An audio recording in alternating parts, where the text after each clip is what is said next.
Merci Madame la Présidente. Madame la Ministre, l'article 24 de la loi Egalim a fixé un objectif d'au moins 50% de produits durables et de qualité, dont 20% de produits bio dans la restauration collective publique à partir du 1er janvier 2022. En application de l'article L230-5-1 du Code rural et de la pêche maritime, introduit par l'article 24 précité, le décret du 23 avril 2019 relatif à la composition des repas servis dans les restaurants collectifs précise la liste des signes d'identification de la qualité et de l'origine, les fameux SICO, et des mentions valorisantes entrant dans le décompte de l'objectif de 50%. Il s'agit notamment des produits issus de l'agriculture biologique ou en conversion, des produits bénéficiant d'autres signes ou mentions à l'article L 640-2 du CRPM, qui sont définis par décret, ou encore des produits issus du commerce équitable ou des produits bénéficiant de l'écolabel pêche durable. C'est dans ce contexte que la région Bretagne soutient la mise en place du label marque Breizhmer avec l'ambition qu'il soit reconnu comme SICO Egalim. Mais les pouvoirs publics ne peuvent favoriser un label privé plutôt qu'un autre. En outre, ils ne peuvent décider, ces acheteurs publics, d'intégrer unilatéralement de nouveaux labels dans cette liste. Cependant, les acheteurs qui exigent des produits bénéficiant du label pêche durable sont dans l'obligation, conformément au code de la commande publique, de prendre également en considération les produits équivalents, c'est-à-dire les autres produits qui apportent les mêmes garanties. L'appréciation de cette équivalence est laissée au jugement de l'acheteur. On peut considérer qu'un faisceau d'indices existe, conformément à l'article R 2111-15 du Code de la commande publique. S'agissant de l'appréciation de l'équivalence, les termes de l'article 24 de la loi Egalim insistent quant à eux sur la satisfaction des exigences des labels concernés et ouvrent donc la voie à une approche multilabel. Madame la ministre, le gouvernement prévoit-il de modifier le décret du 23 avril 2019 pour reconnaître d'autres labels? Et l'approche multilabel pour apprécier l'équivalence peut-elle être considérée comme la procédure idoine à mettre en œuvre par les acheteurs? Et quelle décision l'acheteur doit-il adopter pour que cette reconnaissance soit ensuite juridiquement opposable? Je vous remercie. Merci. Pour vous répondre, Madame Annie Genevard, ministre de l'Agriculture et de la Souveraineté alimentaire. Merci Madame la Présidente. Monsieur le sénateur Simon Uzenat, il existe aujourd'hui 5 signes d'identification de la qualité et de l'origine qu'on appelle communément les SICO. L'appellation d'origine, AOP, AOC, l'indication géographique, IG, le label rouge, LR, la spécialité traditionnelle garantie, STG, l'agriculture biologique, AB. Ces signes répondent tous à une définition précise et au respect strict d'un cahier des charges transparent et contrôlé. Chacun de ces signes apporte donc des garanties aux consommateurs qui sont très contrôlés. Ainsi, les SICO ne se limitent pas à un engagement ponctuel ou à la signature d'une charte. Les produits sous SICO font l'objet de contrôles réguliers par des organismes de défense et de gestion pour garantir leur conformité continue au cahier des charges. C'est d'ailleurs le message de la campagne de communication lancée par l'INAO en novembre dernier. La loi Egalim de 2018, comme vous le soulignez, a introduit l'obligation d'atteindre 50% de produits durables et de qualité, dont 20% de bio en restauration collective. Les produits durables et de qualité entrent dans le décompte des 50% et ils doivent répondre à l'un des 11 critères précisés à l'article 230-5-1 du Code rural et de la pêche maritime. Alors bien sûr, la volonté du gouvernement est bien d'assurer la souveraineté alimentaire, notamment dans un objectif de soutien de l'économie agricole des territoires, de réduction de l'impact environnemental des filières et de sécurisation des approvisionnements en produits vivriers. C'est pourquoi l'utilisation combinée de certains critères permet, dans le cadre des marchés publics ou d'appels d'offres, la sélection de produits locaux, y compris sans être sous SICO. Ainsi, des labels privés peuvent facilement être sélectionnés. C'est notamment le cas de Bleu Blanc Cœur. Néanmoins, cette liste, vous en conviendrez, est déjà à la fois exhaustive et souple, permettant de prendre en compte certaines équivalences. Le gouvernement n'envisage donc pas de révision des critères à ce stade. J'ajoute pour finir que, in fine, plus on multiplie les labels et moins la lisibilité est grande pour le consommateur. C'est un vrai sujet. Ce n'est pas un réflexe d'autoprotection des SICO, c'est que manifestement, trop de labels peut tuer le label. Merci Madame la Ministre. Merci Madame la Présidente.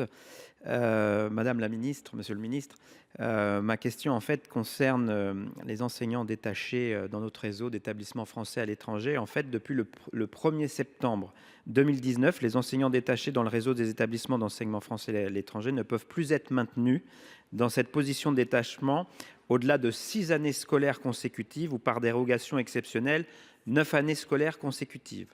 Pour nombre de personnels de l'éducation nationale qui ont obtenu un nouveau poste à l'étranger en 2019, la période de détachement va donc arriver à échéance cette année, à la rentrée prochaine.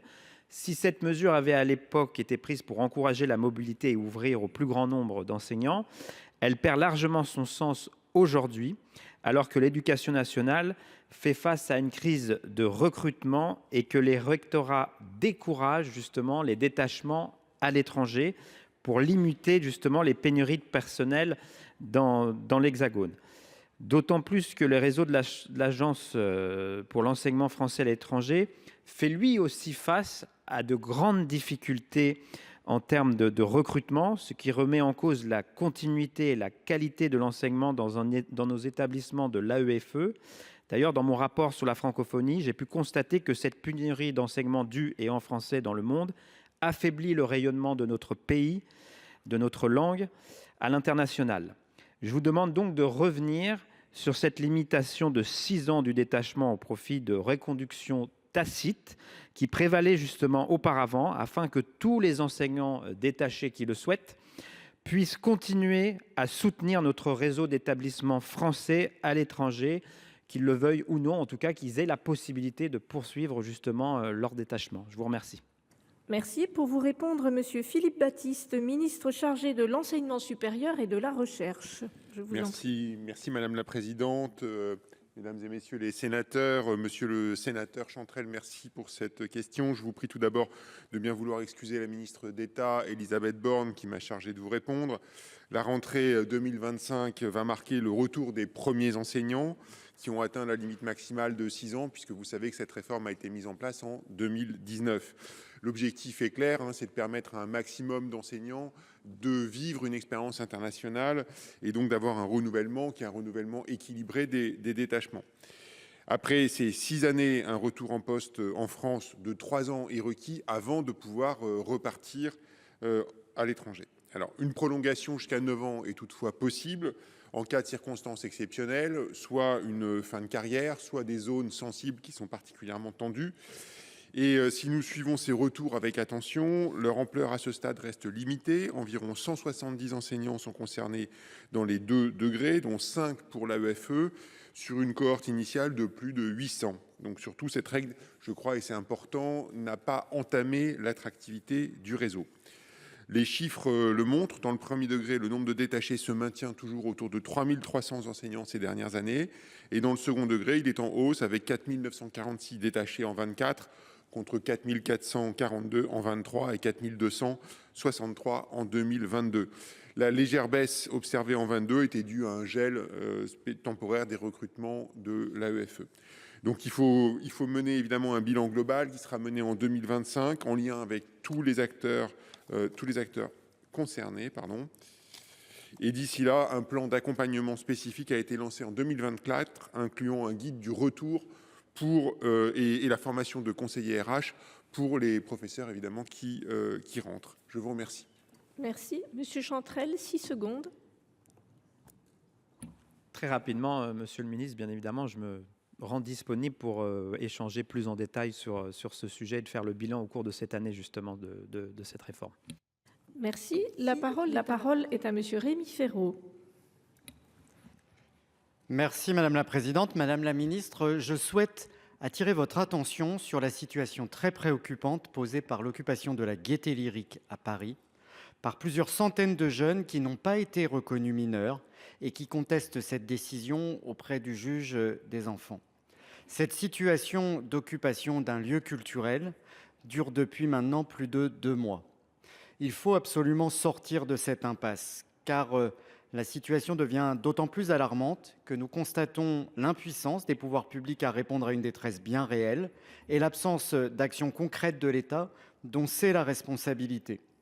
Actuellement, à Paris, plus de 9000 jeunes sont évalués par an. Ils étaient seulement 1300 il y a 10 ans.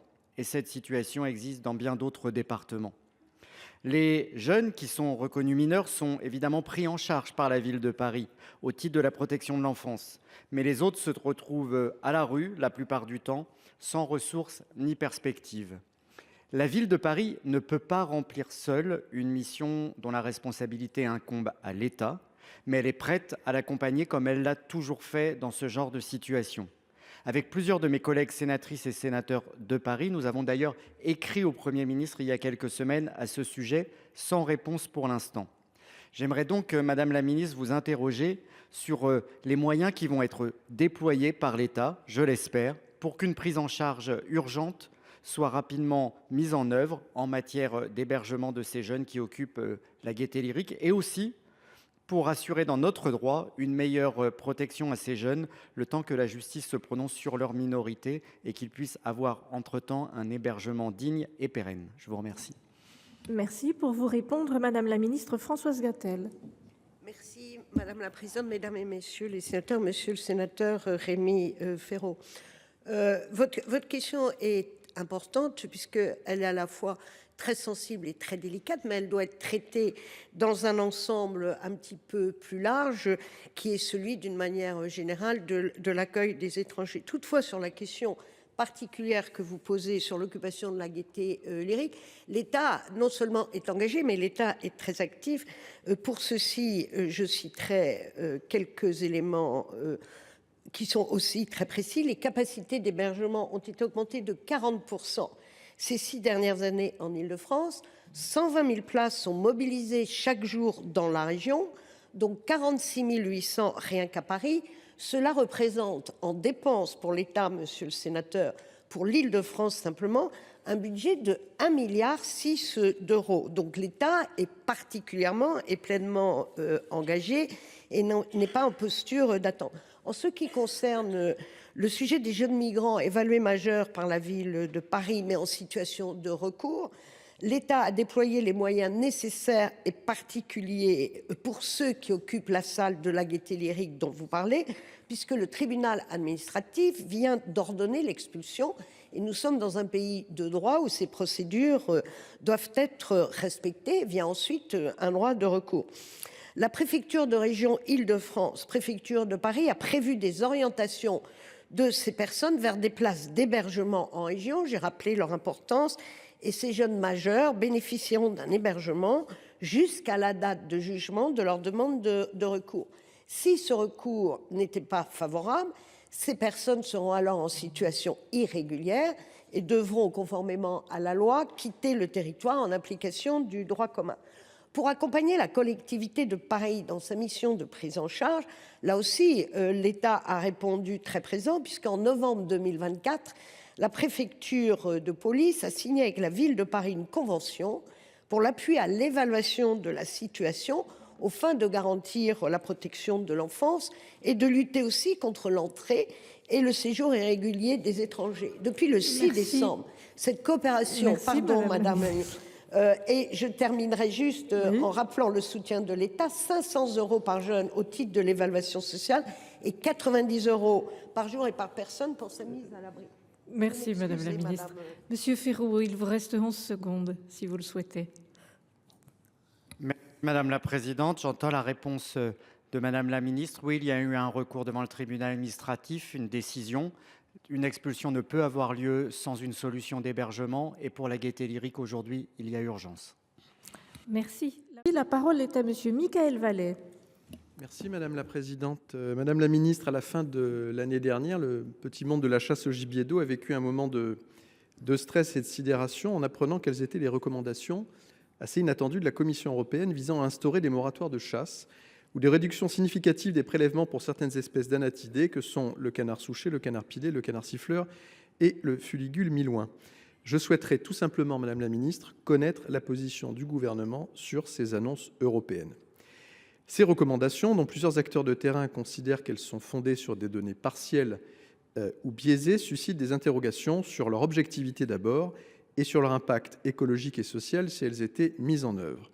En effet, les estimations actuelles des populations d'oiseaux migrateurs reposent en grande partie sur des données géographiquement restreintes, excluant notamment des zones essentielles comme la Sibérie, qui constituent un habitat majeur pour ces espèces.